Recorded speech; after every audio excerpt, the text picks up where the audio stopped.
last several years, heck, probably the last 10 or 12 years, one of the big topics that's always being debated is net neutrality.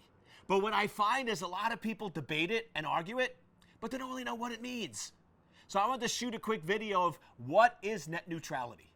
Net neutrality is that all internet content should be created equally. So whether I'm going to a large or a small site, whether I'm going to a high provider or low provider, it doesn't matter where I'm going. Everything is equal access and everyone pays the same amount for that access to the internet.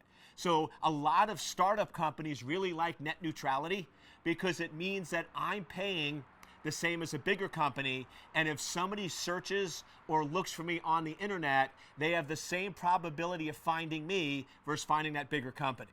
So an idea of net neutrality is in my neighborhood, if I have 3 pizza places, I have a Pizza Hut, I have a Papa John's, and I have a local Vinny's. And they all have the same roads, they all have the same access, and it's easy to get to any one of them. So if I want to get into my car, depending on where I live, I could drive to any one of those pizza places and get some good pizza. If there wasn't net neutrality, if net neutrality didn't exist, that means that companies could pay to have higher bandwidth, higher performance, or even could pay to have other entities blocked. So if net neutrality did not exist, and it's currently right now doesn't exist, right? It's just been overturned. What we're talking about is now that means that Pizza Hut could buy a 3-lane highway to get to their Pizza Hut. And Papa John's could also have a 2-lane highway. So it makes it real easy to get to those pizza joints. And then they could join forces and actually have Vinny's have a dirt road that's flooded and under construction that makes it really hard to get to.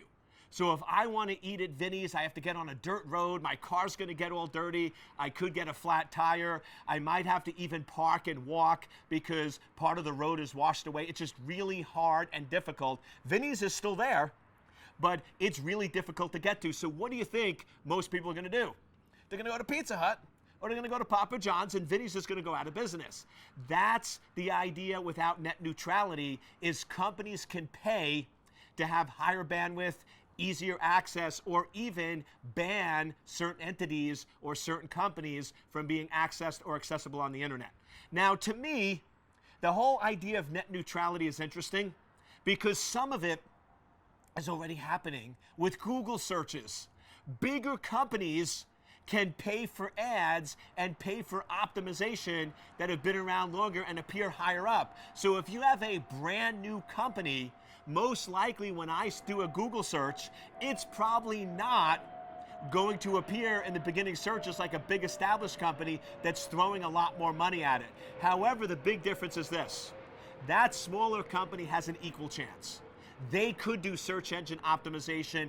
They could go in and put a lot of content out. They could do a lot of things, and they have an equal chance of appearing higher up in those Google rankings. So while, yes, with Google and some of these other services where there's paid ads, there's some control of the content, it's not nearly at the level that we have without net neutrality.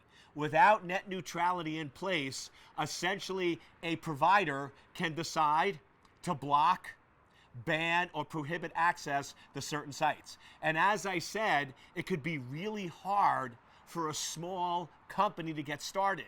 If I'm a small company and I'm trying to compete with an Amazon, essentially without net neutrality, Amazon could basically buy all the bandwidth for e-commerce.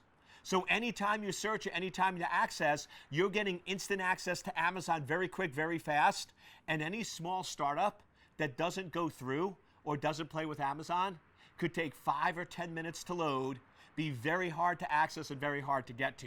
So that's sort of the pros and cons. And as you can imagine, there's people that fight on both sides of the equation, but the whole idea of net neutrality is equal access and a fair, level playing field for the internet.